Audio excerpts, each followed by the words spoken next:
Hello दोस्तों, नमस्कार। RJ Hindi कहानी में आपका बहुत बहुत स्वागत है। दोस्तों, कहानी का पूरा आनंद लेने के लिए वीडियो को लास्ट तक देखें। अगर कहानी पसंद आए तो चैनल को जरूर सब्सक्राइब करें और वीडियो को लाइक करें। तो दोस्तों चलिए शुरू करते हैं। संजना बेहद खुश थी। मायके जो जाना था आज, सुबह से जल्दी जल्दी सारे काम निपटा रही थी कि जब वो चली जाएगी तो उसकी अनुपस्थिति में घर वालों को ज़्यादा परेशानी ना हो। चूँकि उसका मायका और ससुराल एक ही शहर में था, इसलिए वो मायके में कभी रात बिता नहीं पाती थी। वो कोशिश तो यही करती थी कि सब कुछ ठीक रहे, मगर हर बार कोई न कोई ऐसी बात हो जाती कि उसका मूड खराब ही हो जाता।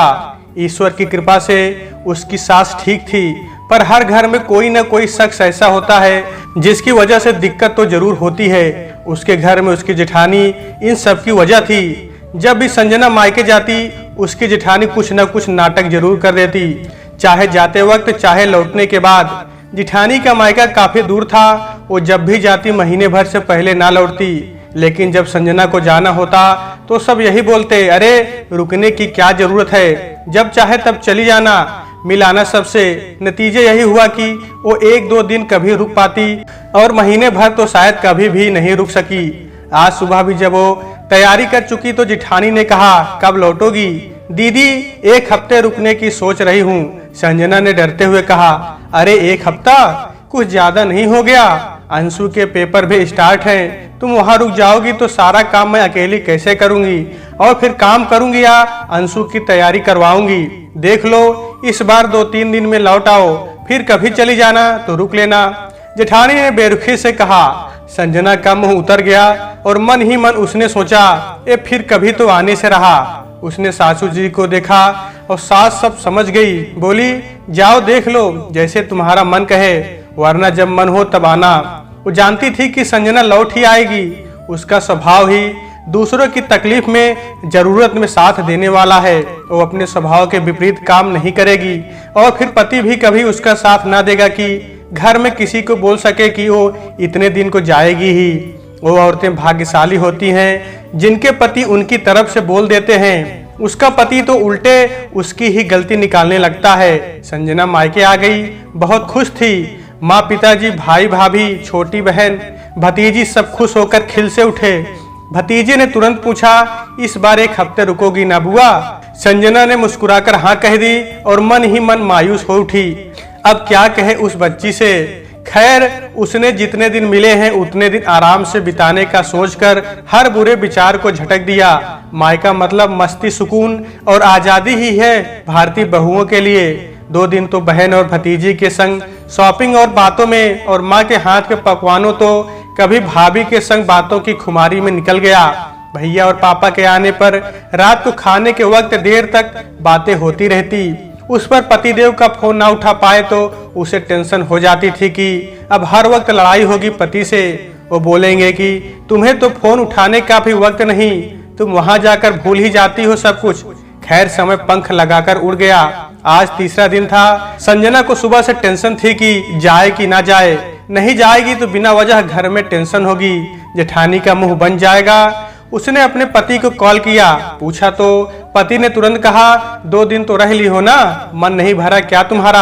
अब हो गया, चली आओ, भाभी को भी यहाँ जरूरत है तुम्हारी।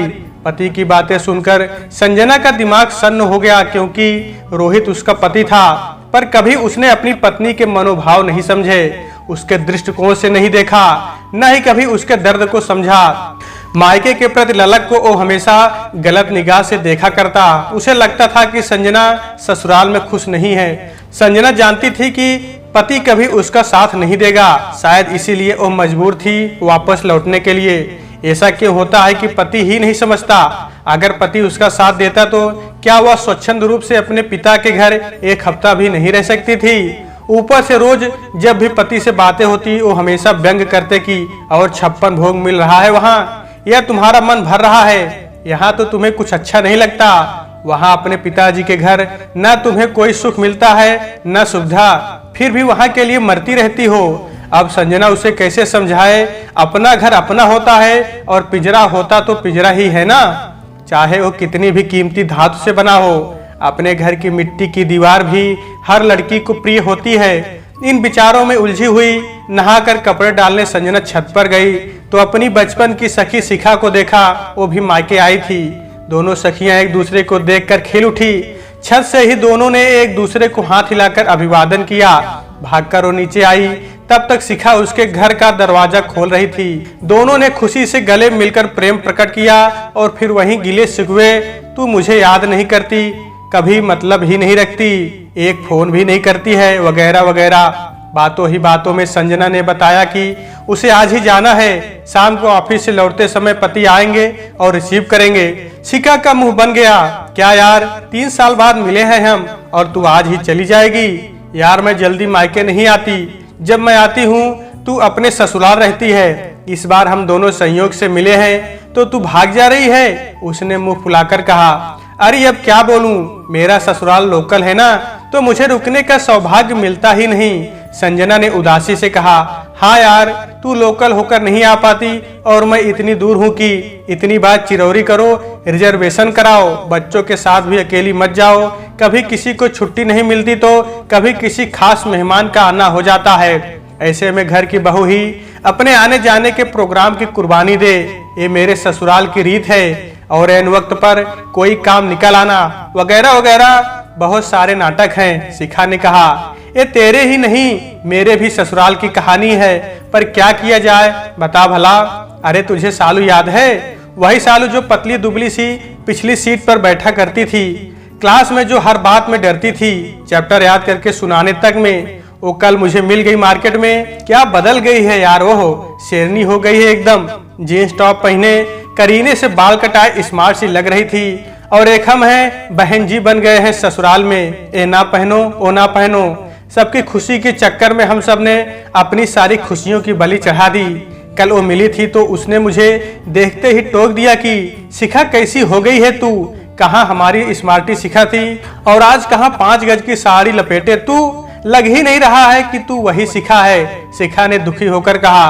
अच्छा और क्या बोली? संजना ने उत्सुक होकर पूछने लगे कि क्या वह आती हो मायके? मैंने कहा बहुत कम। उसने कहा तो आंटी अंकल को ससुराल बुला लिया करो, उनका भी जी बहल जाया करेगा। तो मैंने कहा कहाँ किसी को बुलाऊं, मायके से कोई आया नहीं कि सबका मुंह बनने लगता है ससुराल में। अगर एक से दूसरे दिन रुक जाए कोई तो सांप लौट जाते हैं सबके दिल पर, मैं तो जल्दी किसी को बुलाती नहीं। तो उसने कहा ये क्या बात हुई, क्या वो तुम्हारा घर नहीं कि वहां तुम्हारे घर वाले आकर रुक नहीं सकते? मैं तो ससुराल में बिंदास रहती हूँ, किसी की परवाह नहीं करती, जिसको जो बोलना है बोले, मुझे जो पसंद है मैं वही करती हूँ। ये मत पहनो ओ मत पहनो, यहाँ मत जाओ वहां मत जाओ, बोलो मत हंसो मत। हद है यार, हम कठपुतलियां हैं क्या कि सब कुछ उनकी डोर बंधी अंगुलियों के हिसाब से करें। मैंने पूछा सालू तुझे किसी से डर नहीं लगता कि लोग क्या कहेंगे, पति क्या बोलेंगे? उसने कहा लोगों की परवाह मत कर, सबको खुश नहीं किया जा सकता। रही बात पति की तो अगर वो समझते हैं तुम्हारी खुशी तो ठीक है, वरना उनसे भी ज्यादा उम्मीद मत करो। पति हमेशा चाहते हैं पत्नी को दबा के रखें और फुल टाइम नौकरानी के जैसे ट्रीट करते हैं। मेरे भी करते थे, पर जिस दिन मुझे लगा अब ज्यादा हो रहा है मैं विद्रोह कर बैठी। गर्दन उतनी ही दबाओ जितने में दम ना घुटे, सांस ही रुक गई तो जीवन ही खत्म। इसलिए खुद को पहले महत्व दो। और सच कहूँ तो संजना, मुझे भी सालू की बात सही लगी कि हम सब खुद को भूल ही गए हैं, हमें इन बंधनों से बाहर निकलना ही होगा। संजना मुंह फाड़े गौर से शिखा के मुंह से सालू की बातें सुन रही थी। उसे आश्चर्य था कि वो सहमी सहमी सी लड़की इतनी तेज कैसे हो गई। उसे लगा कि मैं ही पागल हूँ, कभी खुद की खुशी को महत्व नहीं दिया। बहुत कुछ चलने लगा उसके अंदर, खौलते पानी में उठते बुलबुलों की तरह मन में विचारों के बुलबुले उठने लगे। शिखा ने कहा तब क्या सोच रही हो यार, जाओगी घर आज ही या फिर मना कर दोगी पति को आज शाम आने से? देखती हूँ कहकर संजना सोच में पड़ गई कि क्या करूं। शिखा ने उससे विदा ली और संजना को एक नए मंथन में उलझा दिया। दिन भर संजना कमरे में लेटी रही। अब शाम हो गई थी, पति के आने का वक्त हो रहा था। माँ पकौड़ों की तैयारी कर रही थी और भतीजी उससे चिपक के सो चुकी थी। तभी डोरबेल बजी। शायद पति ही थे जो ऑफिस से सीधा उसको लेने आए थे और संजना के मन में उठ रहे उलझनों का चक्र अब बवंडर बन चुका था। उसके मन का गुबार अब हलक में आ चुका था, जो शायद कभी भी फूट सकता था, पर हिम्मत नहीं पड़ रही थी उसकी कि पिछले 2 सालों से जो करती आई है उससे इतर नया रूप कैसे ले। संजना कमरे में बैठी अपने आप से लड़ रही थी कि वो क्या थी और क्या बन गई। रोहित भी आ चुके हैं। काश मैं पहले ही उनको फोन कर देती और मना कर देती। अब क्या करूं? अगर मना किया तो वो नाराज हो जाएंगे और सोचेंगे कि मायके में मेरे किसी ने कान भर दिए। एक तो वैसे ही रोहित मायके के प्रति उदासीन थे, यदि उनके दिमाग में यह बात आ गई तो वो खिलाफ ही हो जाएंगे। जाने क्या क्या सोचती रही कि तभी भतीजी ने आकर कहा, बुआ बुआ फूफा जी आ गए। हाँ आई बेटा, तुम चल कर बैठो, कहकर संजना शून्य दिमाग लिए जैसी थी उसी हालत में बैठक में चली गई और रोहित को देख शांत पड़ गई। रोहित पानी पी रहा था, उसे यूं ही देखो थोड़ा क्रोध में आ गया। ये क्या, संजना तो अभी तक घर के कपड़ों में है, उसे नहीं चलना क्या? रोहित के दिमाग में कहीं से भी यह नहीं आया था कि उसे नहीं चलना और वो मना कर देगी। अब मैं आया हूं तो झक मारकर उसे मेरे साथ चलना ही पड़ेगा, क्योंकि अब तक यही होता आया था। किंतु इस बार शायद मंथन मन पर भारी हो गया था और उबलते पानी में जैसे ढक्कन को हटा देने की ताकत होती है, उसी तरीके से मन के गुबार ने अब होठों से शब्द निकालने का साहस बटोर लिया है। रोहित ने धीरे से कहा, ये क्या है, तुम तैयार नहीं हो? चलना नहीं है क्या? हाँ नहीं चलना है, तबीयत खराब सी लग रही है। तो तबीयत ठीक हो जाएगी, वहाँ क्या जेल में रहोगी? जेल से कम भी तो नहीं। काम करने का मन नहीं होता तो भी करना पड़ेगा ना। और मेरी हालत ऐसी नहीं, आप तो कुछ समझते नहीं। छोड़िए, आज मैं नहीं जाऊंगी। क्या कह रही हो संजना? सोच समझ लो, अगर आज तुम नहीं चली तो मैं तुम्हें लेने नहीं आऊंगा, तुम खुद आओगी। माँ पकोड़े की प्लेट लेकर आती दरवाजे पर ठिठक कर खड़ी हो गई। रोहित की आवाज सुनकर सोचने लगी, अरे ये क्या हुआ? संजना अचानक क्या बोलने लगी? लड़की के पिता और माँ सदैव अपनी लड़की से यह आशा करते हैं कि वो अपनी खुशियों को तिलांजल देकर सदैव उनके आत्मसम्मान की रक्षा के लिए सहती रहे सब कुछ। संस्कारों की दुहाई देकर स्वयं माता पिता ही अपनी बेटी को कमजोर बना देते हैं कि वो अपने हक के लिए बोल नहीं पाती। कहते हैं ना कि बात से बोल दो तो बदतमीज और सास से सहते रहो तो संस्कारी। माँ आग्नेय नेत्रों से संजना को देखने लगी और बोली, क्या बोल रही हो बेटी? एक तो दामाद जी आए हैं और फिर सही कह रहे हैं वो। अगर तुम्हें नहीं जाना था तो पहले ही बता देती। रोहित सास की बात सुनकर और तन गया कि वो कतई गलत नहीं है। संजना ने माँ की तरफ देखकर कहा, आपको नहीं पसंद तो मैं चली जाती हूँ, किंतु आत्मा यही रह जाएगी और शरीर चला जाएगा और अब दोबारा ये शरीर तुम्हारी देहरी पर नहीं आएगा। रोहित हैरान सा संजना की ओर देखता रह गया। इसे क्या हो गया है? मन ही मन सोचता रहा। संजना तेजी से गई कमरे में, अपने सामान को रखने लगी और बिना माँ से मिले, बिना विदा लिए, बिना किसी की ओर देखे यूं ही अनमनी सी आकर रोहित के पास खड़ी हो गई। रोहित ने हाथ जोड़कर माँ से विदा ली और माँ स्तब्ध सी संजना को देखती रह गई। रास्ते भर संजना ने रोहित से बात ना की, घर आ गई। रात भर आंखों ही आंखों में गुजार दी उसने। कठपुतली की तरह वो काम करती रही। सारे लोग खुश थे सिवाय उसे छोड़कर। रोहित का ईगो, जेठानी का अहंकार, सास की निश्चिंतता और ससुर की लापरवाही सब कुछ यंत्रवत चलने लगा। अपमान और उपेक्षा के कुचक्र में संजना पिसने लगी। अभी 2 ही दिन बीते थे कि किचन में काम करते वक्त संजना ने अपना हाथ काट लिया गलती से, पर किसी ने उसे सहानुभूति नहीं दिखाई।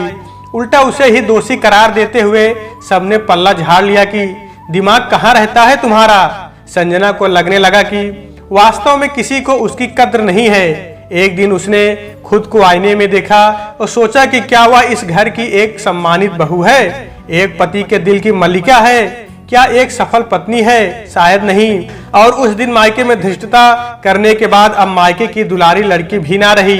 घर में माता पिता, सास ससुर, पति के दिल की रानी और किसी की निगाह में वो अब योग्य नहीं थी। वो विक्षिप्त सी, कामचोर, बदतमीज और बेकार थी। उस दिन उसने प्रण किया कि अब वो कठपुतली नहीं बनेगी।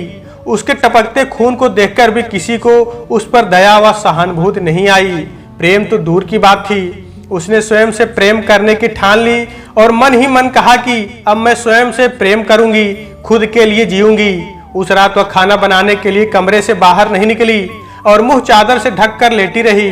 उसके इस व्यवहार पर सबसे पहले प्रतिक्रिया जेठानी ने दी। उसके बर्तन पटकने और हाय हाय कर खाना बनाने की पुरानी हरकतें प्रारंभ हो गई, पर संजना परेशान नहीं थी। अब उसके मन में कुछ सुकून था। कुछ ही देर बाद सास उसके कमरे में आई और कहा, क्या बात है, तू कुछ परेशान लग रही है, तबीयत तो ठीक है ना? संजना ने दो टूक जवाब दिया, नहीं, काम करने का मन नहीं है, उंगली में चोट लगी है जो दर्द हो रहा है। मैं भी इंसान हूँ, मुझे भी दर्द होता है। सास समझ गई कि आज संजना का दिमाग ठीक नहीं, अभी कुछ बोलने पर बात बिगड़ सकती है, कल सुबह इससे बात करूंगी। रात बीत गई। रोहित ने रात में एक भी बार संजना से कुछ नहीं पूछा। सासू माँ ने सुबह संजना से उम्मीद की थी, किंतु संजना तो बिल्कुल तैयार होकर कमरे से बाहर निकली और बोली, माँ जी मैं शाम को लौट आऊंगी। पर बहू तू कहाँ जा रही है? कहीं काम से जा रही हूँ, कहकर संजना निकल गई। घर में सब संजना की इन हरकतों पर आश्चर्यचकित थे कि आखिर इसको हो क्या गया है। रोहित भी उतना नहीं समझ पा रहा था, पर सास संजना की मना स्थिति समझ रही थी। शाम को संजना नहीं लौटी, सब परेशान होने लगे। उसको फोन किया जाने लगा और मायके में भी किया गया, कहीं ना मिली संजना, ना ही उसने फोन उठाया। 8 बजे रात वो खुद ही लौट आई और उसने किसी से कोई बात नहीं की। जिठानी ने कुछ बोलना चाहा तो सास ने इशारे से मना कर दिया। उस रात रोहित ने उससे पहली बार कहा कि खाना खा लो, पर संजना ने कहा कि मैं खाना खाकर आई हूँ और कुछ न बोलकर करवट लेकर सो गई। रोहित ने उसके कंधे पर हाथ रखा तो संजना ने हाथ झटक कर कहा कि परेशान मत करो मुझे। रोहित भी उसके इस रवैये से कहीं न कहीं परेशान हो चुका था। दूसरे दिन भी संजना सुबह 9 बजे घर से तैयार होकर निकलने चली तो जेठानी ने पीछे से टोका, अरे कहाँ चल दी? चलो नाश्ता बनाना है बच्चों का, उन्हें स्कूल के लिए देर हो रही है। संजना ने पलट कर उसे देखा और कहा, तो मैं क्या करूं? आपके बच्चे हैं, आप नाश्ता बनाइए, मैं आपकी नौकरानी नहीं। जेठानी ठगी से खड़ी उसे देखती रह गई। जिस संजना को पिछले 2 साल से अपने इशारों पर नचा रही थी, आज उस गाय ने उसे सींग दिखा दिए थे। रोहित तैयार होकर निकला तो संजना जा चुकी थी। रोहित ने हैरान होकर माँ से कहा कि संजना को हो क्या गया है माँ? कोई बात है जिसकी वजह से इतनी ज्यादा डिस्टर्ब है? कोई झगड़ा हुआ था क्या तुम दोनों के बीच? नहीं माँ, उस दिन उसके घर में ये हुआ था कि शायद वो इतनी जल्दी वापस नहीं आना चाहती थी, किंतु उसकी माँ ने जबरदस्ती उसे यहाँ भेजा था, ये कहकर कि वही तुम्हारा घर है। फिर पता नहीं क्यों उसे यहाँ पर ऐसी हरकतें करने में मजा आ रहा है। बहुत बदतमीज हो गई है, ना जाने सबको क्या क्या बोल रही है। कल मुझे भी बोला, आज भाभी को, कल तुम्हें बोलेगी। कुछ ना कुछ इंतजाम करना ही पड़ेगा। क्या इंतजाम करोगे बेटा? जहाँ तक मैं समझ रही हूँ परेशान है संजना बहुत ज्यादा, किसी बात को लेकर दिल ही दिल जल रही है, उबल रही है। तुम उसके पति हो, अगर तुम ही नहीं समझोगे तो कौन समझेगा उसे? कभी प्रेम से आज तक तुमने उससे बात ना की। यह तुम दोनों के बीच की बात है, किंतु आज मैं बोल रही हूँ, या तुम्हारा बड़ा भाई या तुम्हारे पिता मुझसे और तुम्हारी भाभी से ऐसे ही बात करते तो क्या हम दोनों के लिए जीवन सहज होता? नहीं। एक लड़की पति की ही भरोसे ससुराल आती है और पति के व्यवहार से, प्रेम से वो जीवन की सारी कठिनाइयों को हंसते हंसते पार कर जाती है। रोहित बिना नाश्ता किए ही निकल गया, सब कुछ सोचते हुए। आज उसे पहली बार वो सब कुछ याद आने लगा जब संजना उसे बार बार फोन करती थी और पूछती थी कि कब आएंगे आप, और वो झिड़क कर फोन रखवा देता था। जब वो मायके जाने के लिए पूछती तो रोहित हमेशा उसे डांट कर कहता, क्या हर समय वहां जाने की रट लगा कर रखी हो? जाओ जल्दी से चली जाओ, फिर मत आना। कभी उसे कहीं घुमाने के लिए भी नहीं ले जाता, न ही उसके पसंद की चीजें कभी लाता। अगर वो दिन भर के काम के बाद थक जाती तो कहता, अरे कितना काम करती हो तुम दिन भर कि काम का ताना देती हो? क्या घर के सारे लोग बैठे रहते हैं कि तुम अकेली घर में काम कर रही थी? हर वक्त कहती हो काम करके थक गई। अरे मत करा करो काम। अगर इस चीज का बहाना बनाना रहे तो संजना मौन हो जाती और वो उसके मौन को सहमति मान लेता। कभी उसकी इच्छाओं के विषय में नहीं सोचा उसने, सिर्फ उससे फर्ज पूरे करवाए। सबकी उंगलियों पर नाचती संजना आज उसे कठपुतली सी लगी। रोहित सोच के समंदर में उलझकर शायद स्वयं को मथ रहा था और उसके बाद उसके भीतर से विष और अमृत को अलग करने वाली मंथन प्रक्रिया का एक सकारात्मक परिणाम हुआ कि उसे संजना की गलतियों का सबब दिखने लगा और अपनी गलतियां भी। उसे ऑफिस पहुंचने में रोजाना 1 घंटा लग जाता था। आज वो ऐसा उलझा कि ऑफिस कब आ गया पता ही नहीं चला। पर आज वो ऑफिस नहीं जाना चाहता था। अब वो जाना चाहता था दौड़कर संजना की ओर, उसे अपनी बाहों में भर लेने के लिए। उसकी जख्मी उंगली की तड़प से भी कहीं ज्यादा तादाद में तड़पने लगा था रोहित। पागलों की तरह उसे संजना को फोन करना शुरू किया। संजना का फोन स्विच ऑफ था। उसने तुरंत कार संजना के घर की ओर मोड़ दी कि शायद वो वहां मिलेगी, किंतु ये क्या, वो तो वहां भी नहीं मिली, ऊपर से फोन भी ऑफ। अब रोहित परेशान हो गया कि आखिर वो गई कहाँ। दिन भर पागलों की तरह ढूंढता रहा रोहित। जहां जहां वो जाती थी हर उस जगह पर ढूंढाया, पार्लर में, मॉल में, मंदिर में, हर जगह। और उसके फ्रेंड्स के नंबर जो उसके पास थे वहां भी फोन करके पूछा, पर संजना का कहीं पता नहीं चला। निराश होकर रोहित घर आ गया। उसका किसी चीज में मन नहीं लग रहा था। तभी बेल बजी। रोहित ने लपक कर दरवाजा खोला। संजना ही थी। रोहित की जान में जान आई उसे देखकर, किंतु संजना के सामने आते ही वो अजीब हो गया। उसमें उसे खींचकर गले लगाने की हिम्मत नहीं रही। एक अजीब सा सन्नाटा पसर गया घर में। माँ, पिताजी, भैया, भाभी सभी सवालिया नजरों से संजना को देख रहे थे। कोई रोहित से उम्मीद कर रहा था कि वो संजना से सवाल जवाब करे, तो कोई खुद ही फट पड़ना चाहता था। सबकी उपस्थिति में रोहित असहाय हो गया। कुछ नहीं बोल पाया वो संजना से, परंतु एक चीज वो महसूस कर रहा था कि अब उसे संजना से बात करनी ही होगी। संजना निर्विकार भाव से कमरे में जा चुकी थी। कल की तरह उसने आज भी कुछ नहीं खाया। रोहित जब कमरे में पहुंचा तो संजना सो चुकी थी। रोहित ने ध्यान से उसके चेहरे को देखा तो वह दुखी व चिंतित नहीं, क्लांत सा लगा चेहरा। रोहित का मन किया कि प्यार से उसके बालों को सहला दे, पर ऐसा करने से वो जग जाती। वो चाहता तो था कि संजना को जगाकर बात करे, पर उसने सोचा 3 कमरों के फ्लैट में थोड़ी सी बात हुई तो आवाज दूसरों के कमरे में जाएगी।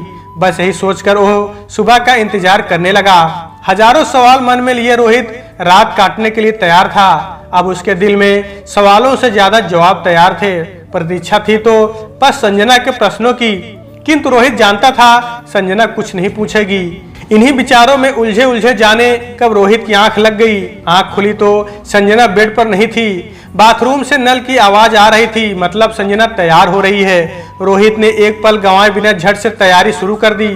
आज वह कोई गलती नहीं करना चाहता था। संजना तैयार होकर जब घर से बाहर निकली, नीचे पार्किंग में रोहित गाड़ी में बैठकर उसका इंतजार कर रहा था। संजना को आता देख वो बाहर निकल आया और रास्ता रोक कर बोला, मुझे तुमसे कुछ बात करनी है संजना। संजना ने उसकी ओर बिना देखे ही कहा, बोलिए। ऐसे नहीं, तुम्हें मेरे साथ कहीं चलना होगा, बैठकर बातें करते हैं। रोहित, मुझे देर हो रही है, जो बोलना है यहीं बोल दीजिए, यहाँ नहीं बोल सकता, काफी कुछ है जो कहना जरूरी है, कहकर रोहित ने संजना को देखा। इस बार संजना ने रोहित को देखा। रोहित कुछ परेशान लगे उसे, शायद उसके लिए परेशान थे। पहली बार मन ही मन सोचने लगी संजना की ये कैसे हो सकता है। रोहित की व्यस्त दिनचर्या में मेरी चिंता और फिक्र जैसे फालतू मुद्दे कहाँ जगह बना सकते हैं। विचारों में उलझी संजना को देख रोहित ने उसका हाथ पकड़ा और कहा, गाड़ी में बैठो, कहीं चलते हैं। संजना आश्चर्य से रोहित की ओर देखती रह गई।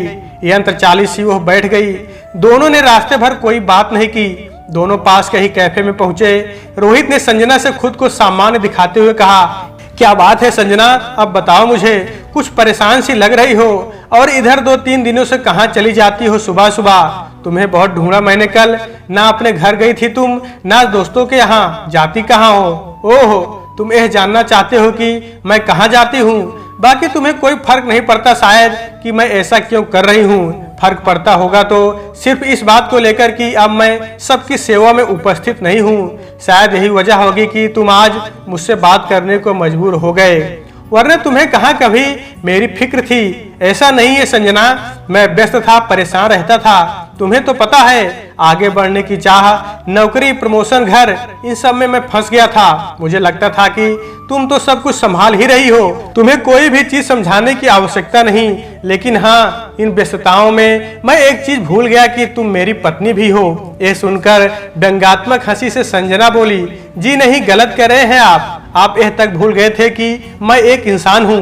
पत्नी होना तो बहुत दूर की बात है। हाँ, मैं जानता हूँ गलती मेरी है, मैं तुम्हें तवज्जो देना भूल ही गया था। और कहकर रोहित चुप हो गया। और पति का तवज्जो ना देना मतलब पत्नी को किसी की तवज्जो ना मिलना, यही विडंबना है समाज की। औरत को बिना पुरुष के अवलंब के कोई इज्जत नहीं देता। सही कह रही हूँ ना? संजना ने आंखों में आंसू भरकर कहा। रोहित ने संजना के हाथों को अपने हाथों में थामकर कहा, संजना, गलती हो गई मुझसे, माफ कर दो सब कुछ भूल कर। क्योंकि अगर अभी हम इन सब बातों का हिसाब करने बैठेंगे तो हमारे जीवन के कुछ महत्वपूर्ण पल उन्हीं पुरानी कड़वाहट का हिसाब करने में निकल जाएंगे। इसलिए हो सके तो मेरी सारी गलतियों को माफ कर दो, पहले जैसी हो जाओ। बिल्कुल नहीं, कहकर संजना ने अपने हाथ रोहित के हाथों की पकड़ से छुड़ा लिए। अब मैं अगर पहले जैसी हो गई तो क्या मतलब निकला मेरे संकल्पों का? जानना चाहते हैं ना आपकी कहाँ जाती थी मैं? तो सुनिए, मैं कोचिंग क्लासेस जाती थी क्योंकि मुझे कंपटीशन का फॉर्म भरना है, सक्सेस होना है, जॉब करनी है, अपने पैरों पर खड़े होना है। टॉपर थी मैं अपने स्कूल की और आज आपके घर की नौकरानी बन गई हूँ। दूसरे के हाथों की कठपुतली, क्रोध से कांपते हुए संजना बोली। रोहित उसकी स्थिति को समझते हुए बोला, शांत हो जाओ, मैं जानता हूँ कि तुम कहीं गलत जगह नहीं जाती थी, बस चिंतित था कि कहाँ जाती हो। ना दोस्तों के घर ना मार्केट, अपने मायके भी तो नहीं जाती थी तुम। मायके जाना तो आपको भी नहीं पसंद था मेरा।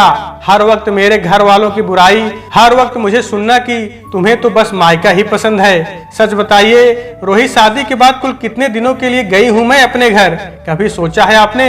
मैं खुद ही नहीं जाती हूँ। सोचती हूँ आज यह जरूरत है, आज वो जरूरत है, पर किसी को मेरी जरूरत नहीं दिखती, मेरा मन नहीं दिखता। मैं तड़पती हूँ अपने माँ बाप के साथ के लिए, लेकिन अब तो माँ भी डरती है कि आप नाराज हो जाएंगे, इसलिए उसने मुझे उस दिन कह दिया कि चली जाओ अपने घर। अब आप ही बताइए क्या रह गया इस संसार में मेरा? ना वो घर मेरा है ना ये घर।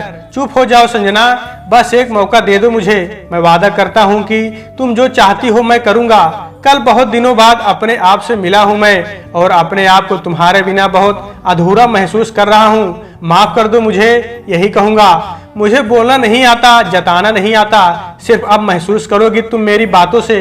पर हाँ, एक बात है जो मुझे परेशान करती है, तुम्हारा घर जाना मुझे नहीं पसंद।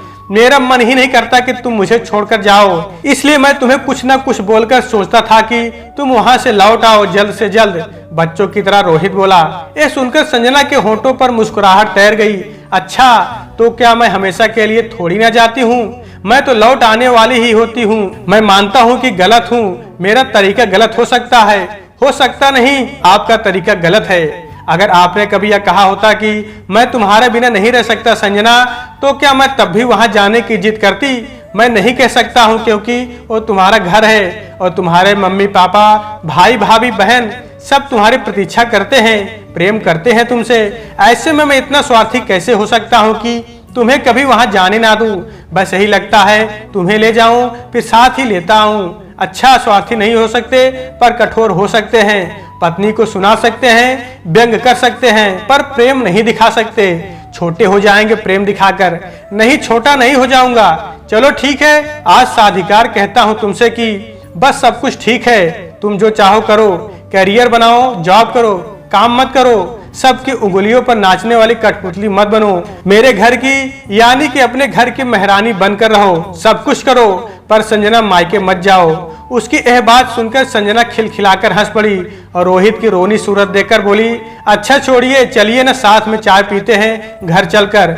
हाँ चलेंगे, पर हमारे नहीं तुम्हारे घर, क्योंकि तुम्हारी मम्मी के हाथ की बनी हुई चाय का स्वाद तुम्हारे हाथ में कहाँ। और हाँ, इस बार पूरे 1 महीने रहोगी तुम मम्मी के साथ और मैं रोज शाम की चाय वहीं पीऊंगा। संजना ने खुशी और आश्चर्य से रोहित की ओर देखा और कहा, और आप रह लोगे मेरे बिना? अभी तो आप कह रहे थे कि सब कुछ करो, बस मायके मत जाओ। मजाक कर रहा था पगली। हाँ, रह लूंगा उतने दिन मैं जब तक तुम वहां रहोगी, क्योंकि मेरे लिए अब तुम्हारी खुशी ज्यादा जरूरी है। ये सुनकर अब संजना का मन शांत नदी की तरह प्रवाहित था। भ्रम और अविश्वास की धुंध छट गई थी। दोनों हाथों में हाथ थामे एक नए आयाम की ओर बढ़ चले। तो दोस्तों, आज के वीडियो में बस इतना ही। कहानी आपको कैसी लगी कमेंट बॉक्स में जरूर बताइएगा। अगर कहानी पसंद आई है तो कृपया चैनल को जरूर सब्सक्राइब करें और वीडियो को लाइक करें। तो दोस्तों, आपसे फिर मिलते हैं अगले वीडियो में, तब तक के लिए नमस्कार।